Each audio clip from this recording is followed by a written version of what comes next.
بسم اللہ الرحمن الرحیم۔ السلام علیکم ناظرین، کچھ دن پہلے ایک بڑا مشہور ڈائلاگ ہوا ہے پاکستان میں سینئر صحافی عمران ریاض خان کا کہ آپ کو ٹکر کے لوگ ملے ہیں۔ بہت زیادہ وائرل ہوا، پی ٹی آئی کے سپورٹر نے بہت زیادہ اس کو اچھالا۔ اب وہ عمران ریاض ملک سے فرار ہو رہا تھا، اس کو لاہور ایئرپورٹ میں جہاز سے نیچے اتار دیا گیا۔ جی ہاں، کیوں اتارا گیا؟ اس نے کیا بیانیہ بنایا؟ اس کی بیماری کے پیچھے کتنی حقیقت ہے، کتنا فراڈ ہے، عوام کو دھوکے میں رکھا جا رہا ہے، یہ سب میں آپ لوگوں کو بتاؤں۔ سب سے پہلے اس کے ایک وکیل نے ٹویٹ کیا ہے کہ عمران ریاض ایک سیریس قسم کی کوئی بیماری ہے، اس سے وہ مبتلا ہے، تو اس کی انٹرنیشنل لیول کی لیبارٹری کے اوپر ٹیسٹ ہوں گے۔ جب وہ ٹیسٹ ہوئیں گے تو پھر معلوم پڑے گا کہ وہ کون سی بیماری ہے۔ برکب انتہائی خطرناک بیماری ہے۔ اس کا ذکر عمران ریاض نے خود اپنے ویلاگ میں بھی کیا ہے۔ آج ایئر وائی کی خبر نے سنو کہ ایئر وائی نے کیا کہا ہے، پھر آگے جا کے بات کرتے ہیں۔ گیا ذرائع یہ بتا رہے ہیں کہ امیگریشن کے دوران ان کا نام بلیک لسٹ میں شامل ہونے پر ان کو آف لوڈ کر دیا گیا۔ جی، اور ایف آئی امیگریشن کا یہ کہنا ہے کہ آف لوڈ کرنے سے متعلق اعلیٰ پولیس افسران کو آگاہ کر دیا ہے۔ صحافی عمران ریاض آف لوڈ کیے جانے پر لاہور ایئرپورٹ سے گھر روانہ ہو گئے۔ سب سے پہلے ناظرین گزارش ہے کہ اگر آپ لوگوں نے ابھی تک میرا چینل سبسکرائب نہیں کیا ہے تو پلیز اسے سبسکرائب کر دینا اور بیل آئیکن کو لازمی پریس کرنا تاکہ آپ کو نوٹیفیکیشن ٹائم بھی ملے۔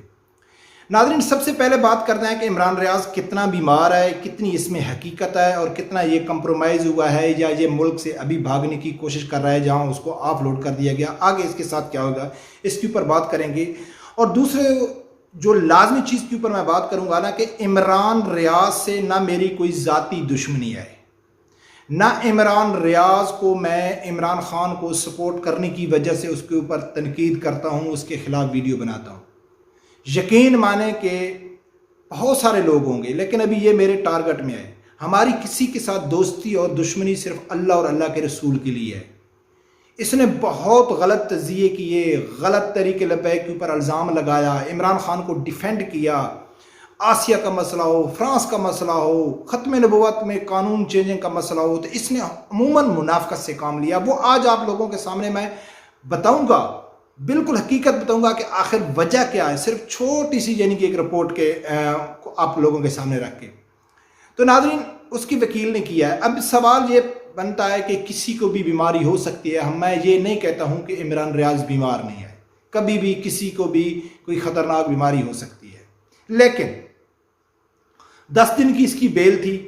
اگر اس کو بیماری ہو گئی ہے تو نہ تو یہ میڈیا میں آیا، نہ اس کا کوئی میڈیکل رپورٹ سامنے آیا، نہ کوئی ڈاکٹر آیا، نہ اس کے اوپر کوئی مکمل تحقیقات ہوئی۔ ایک ویلاگ میں ذکر ہوا اور اس کے وکیل نے ٹویٹ کیا اور یہ ملک سے باہر جا رہا تھا۔ ظاہر ہے انٹرنیشنل لیبارٹری میں اس کا ٹیسٹ ہونا تھا تو وہ دبئی جا رہا ہوگا۔ ابھی تک اس کی طرف سے کوئی سٹیٹمنٹ نہیں آیا کہ وہ کیوں جا رہے تھے۔ اگر وہ کسی بھی مسئلے کے اوپر جا رہے تھے تو وہ نہیں جا رہے تھے کیونکہ وہ اس کی 10 دن کی صرف بیل تھی اور اس کا نام ECL میں تھا، بلیک لسٹ میں تھا، اس کو آف لوڈ کر دیا گیا۔ اب میرا سوال عمران ریاض کے اوپر کہ اگر آپ واقعی بیمار ہیں تو اللہ کی ذات آپ کو صحت کامل عطا فرمائے اور آپ کے جو سپورٹر ہیں ان کو صبر عطا فرمائے۔ سب سے پہلا سوال عمران ریاض خان کے اوپر اور ان کے سپورٹر کے اوپر کہ بھئی اگر واقعہ آپ بیمار ہیں تو کیا آپ نے سپریم کورٹ سے یا کسی ادارے سے یا کسی میڈیا میں آ کے اس کی تفصیل بتائی ہے کہ کون سے ڈاکٹروں کی ٹیم نے آپ کو چیک اپ کیا، کون سے ڈاکٹروں نے آپ کو مشورہ دیا کہ فلاں جا پاکستان میں اس کا علاج نہیں ہے، دبئی میں جا کے علاج کراؤ، امریکہ میں جا کے علاج کراؤ۔ اگر واقعہ ہی بیمار، میں تو سمجھتا ہوں کہ یہ صرف بیانیہ ہے نواز شریف کی طرح عوام کو دھوکہ دینے کے لیے۔ اگر یہ حقیقت ہے تو پھر کیا پاکستان میں کوئی ایسی لیبارٹری نہیں ہے؟ دوسرے سیاستدانوں کے اوپر تو تنقید کرنا بہت آسان ہے۔ کیا پاکستان میں ایسی لیبارٹری نہیں ہے کہ جس میں عمران ریاض کا ٹیسٹ ہو سکے؟ بڑی یہی صحافی بیان کرتے ہیں نا، کوئی سیاستدان چلا جائے تو کیا پاکستان میں اسپتال نہیں ہے؟ کیا پاکستان میں علاج نہیں ہوتا ہے؟ یہ لندن چلے جاتے ہیں، امریکہ چلے جاتے ہیں۔ تو اب عمران ریاض صاحب کے اوپر ہے کہ آپ باہرلے ملک میں جا کے کسی دوسرے ملک میں علاج کرنے کیوں جا رہے ہیں؟ کیا پاکستان میں کوئی ایسی اسپتال نہیں ہے؟ اب ناظرین بات کرتے ہیں کہ عمران ریاض سے آخر وجہ کیا ہے۔ یقین کرو کہ ایک سے ایک بڑھ کر عمران خان کا جو تجزیہ اور منافقت سے بھرا ہوا اور بہتان سے بھرپور قسم کا یہ جو الزام لگاتا ہے تحریک لبیک کے اوپر اور عمران خان کا بلا وجہ اس کی ہر غلطی کو وہ ڈیفینڈ کرتا ہے، اس کو سپورٹ کرتا ہے، حالانکہ اس کے سامنے کلیئر ہوتا ہے کہ یہ جھوٹ بول رہا ہے۔ تو میں آپ لوگوں کے سامنے ایک چھوٹی سی اس کی ویڈیو رکھتا ہوں کہ جب تحریک لبیک لانگ مارچ کر رہی تھی رحمت للعالمین مسجد سے جا کے، لاہور سے جا کے وہ اسلام آباد کی طرف جا رہے تھے فرانسیسی سفیر کی مطلب، تو اس ٹائم اس نے ایک ویلاگ بنایا تھا. خدا را اس کا ویلاگ سنو، پھر آگے میں آپ لوگوں کو سمجھاتا ہوں کہ کیا ہماری تنقید بنتی ہے عمران ریاض کے اوپر کہ نہیں بنتی ہے. سب سے پہلے وہ ویلاگ سنو. پاکستان تحریک انصاف نے اس وقت سٹیٹمنٹ دیا تھا کہ ہم پہ بہت دباؤ ہے کہ ہم ان کے ساتھ جا کے بیٹھ جائیں، لیکن ہم نہیں بیٹھ رہے. یہ عمران خان صاحب کا سٹیٹمنٹ ہے، اور وہ جا کر ان کے ساتھ نہیں بیٹھے. لیکن ختم نبوت کے قانون سے چھیڑ چھاڑ کے معاملے پہ سب ایک پلیٹ فارم پہ تھے.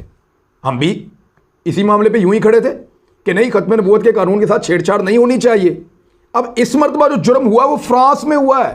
یہ ریاست پاکستان نے نہیں کیا جرم، یہ جرم اس مرتبہ فرانس میں ہوا ہے.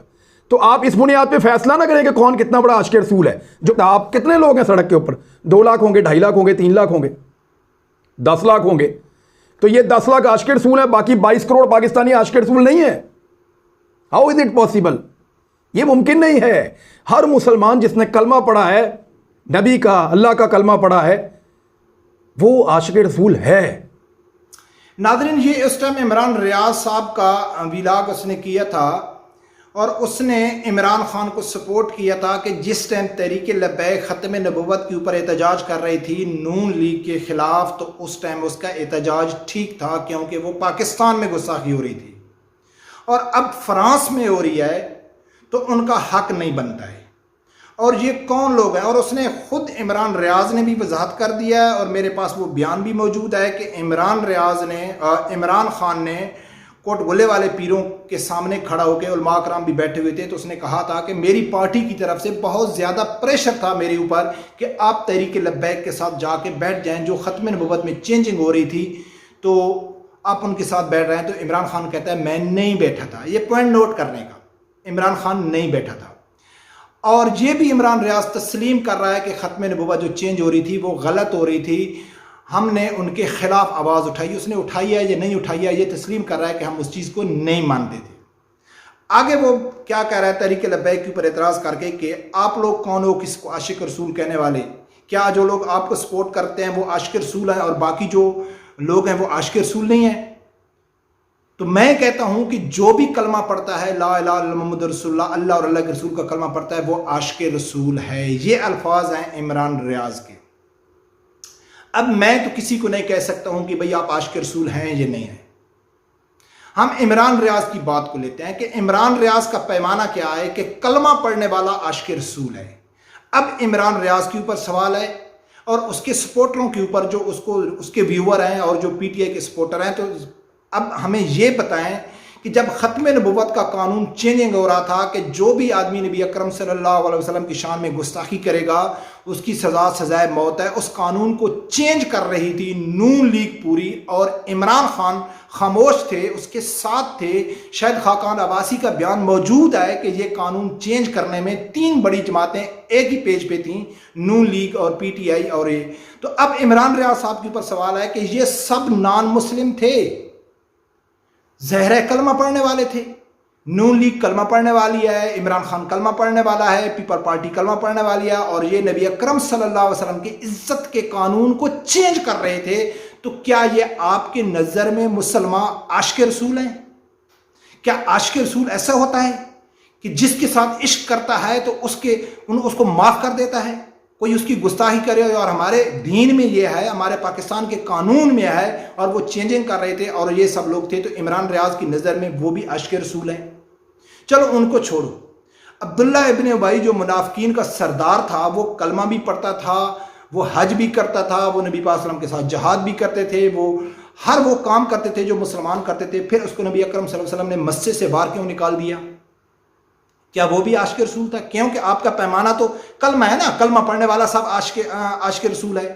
یہ بھی کلمہ پڑھنے والا ہے. ٹھیک ہے، کلمہ پڑھنے والے پاکستان میں اتنے لبرل پڑے ہیں، اتنے لبرل انسان پڑے ہیں کہ جو کلمہ تو پڑھتے ہیں لیکن وہ دین کی کسی چیز کو نہیں مانتے. کیا آپ اس کو عاشق رسول سمجھیں گے؟ سلمان رشدی کلمہ پڑھتا تھا، کیا آپ اس کو عاشق رسول سمجھتے ہیں؟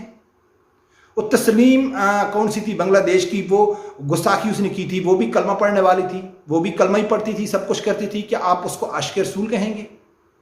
کتنے ایسے واقعات ہیں، کتنے ایسے واقعات ہیں کہ جو مسلمانوں نے گستاخی کی، بلکہ وہ کھلا مکھلا دین کا مذاق اڑاتے ہیں. تو کیا آپ اس کو عاشق رسول کہیں گے؟ تو یہ جو پیمانہ ہے نا، یہ جو منافقت ہے نا، اس منافقت کی وجہ سے ہم کو اعتراض ہوتا ہے۔ لاسٹ ویڈیو میں نے کہا تھا کہ بھائی نہ ہم کو تحریک لبیک جب مذہبی جماعتوں کے اوپر تنقید کرنے سے تکلیف ہوتی ہے، نہ ان کے اوپر اعتراض اٹھانے سے تکلیف ہوتی ہے۔ آپ ان کو کرٹیسائز بھی کر سکتے ہیں، ان کے اوپر تنقید کر سکتے ہیں، ان کے اوپر اعتراض کر سکتے ہیں، ان کی ہر برائی کی آپ نشاندہی کر سکتے ہیں کہ ان میں یہ چیز بری پائی جاتی ہے، آپ کا حق ہے اور کرنا چاہیے۔ لیکن اگر آپ منافقت سے کام لیں گے، بہتان لگائیں گے، کسی ایک سیاسی جماعت کو سپورٹ کریں گے اور اس کی ہر غلطی، ہر برائی کے اوپر پردہ ڈال کے آپ اس کو ایک فرشتہ سخت انسان ثابت کر کے جب عوام کے سامنے کھڑیں گے تو یہ ہم سے برداشت نہیں ہوئے گا۔ تو ناظرین، یہ جو ٹکر کے لوگوں کا جو لیڈر ہے نا، جو فرار ہونے میں ناکام ہوا ہے، آگے کیا ہوتا ہے جو ہوئے گا میں آپ لوگوں کو بتاؤں گا۔ رب پروردگار سے یہی دعا ہے کہ اللہ تعالیٰ ہر آدمی کو حق ساتھ سننے کی اور اس کے ساتھ کھڑے ہونے کی توفیق عطا فرمائے۔ اللہ